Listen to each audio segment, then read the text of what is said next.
Hi friends, welcome back to my channel. So I just want to do a quick video for you of the rubbing alcohol mix I use for my mealybugs. So what it is, I got this article from the cactus and succulent show I went to. It was in Anaheim, I believe, and they have little newsletters of care tips, and so this was with that.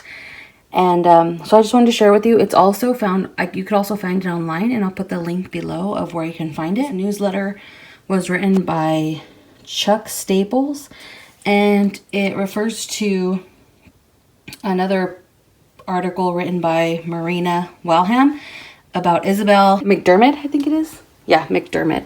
So I just wanted to share with you. I do want to give credit to where it belongs to. I did not come up with this recipe. It is one that I got at the succulent show, and also you can find it online. So I'll put the link below so you could read the whole article if you'd like.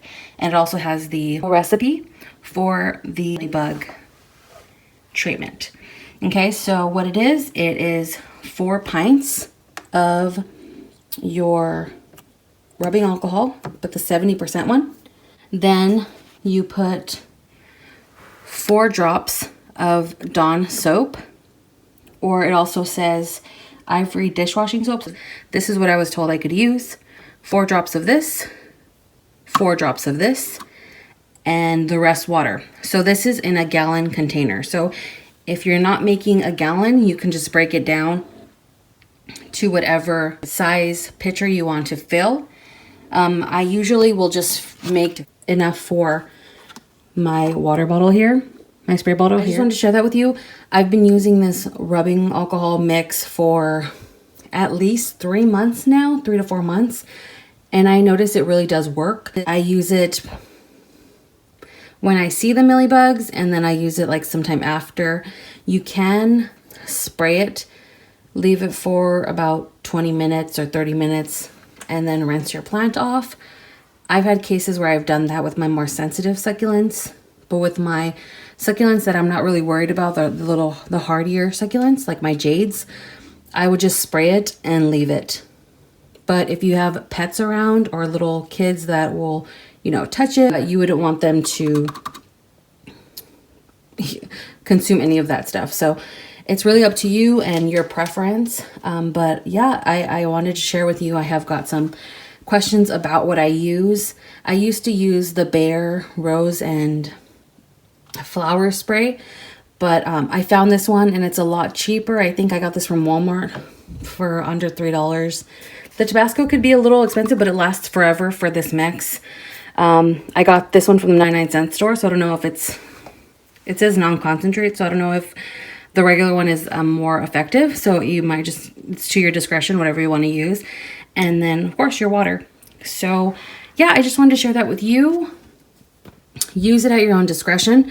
Some people just use alcohol and water, a water mix. I noticed this one has worked for me, and I want to read a little bit from this article or this newsletter. It says, the Ivory dishwashing liquid is the sticking agent that makes the mix stick to the little mealy bodies, which hopefully makes them sicker than the devil. I think that's my first time reading this. I read somewhere many years ago that the Tabasco sauce helps to discourage spider mites.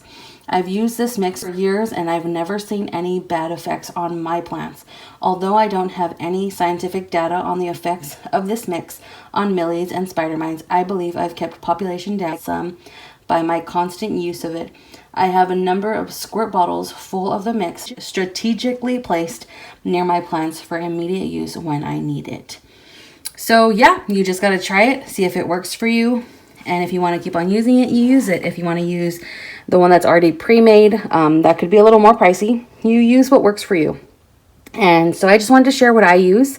I'm not saying it's the best route to go, but for me, I found it's cheaper and it works. So a lot of the article talks about too, the newsletter talks about how it's important to kind of use it to prevent it as well. So I haven't used it to prevent it. I've kind of used it when I've spotted millies on my plants, but maybe I'll start to spray it on my plants that are more prone to get mealybugs, just to prevent it. So I'm just gonna try it out and see how that goes. I'll keep you posted. I just wanted to share this with you, and I hope this helps some of my friends out there that have had mealy issues. And I will put the link below to where you could find this article. And also, again, want to give credit to Isabel McDermott. So I hope you enjoyed this video. I know it was quick. I know I'm just talking and have the ingredients in front of me, but I just wanted to show you what I use. This is what it looks like in my water bottle. So yeah, I hope you enjoyed this video. Don't forget to like, comment, and subscribe. And let me know if you tried it. Let me know what you think.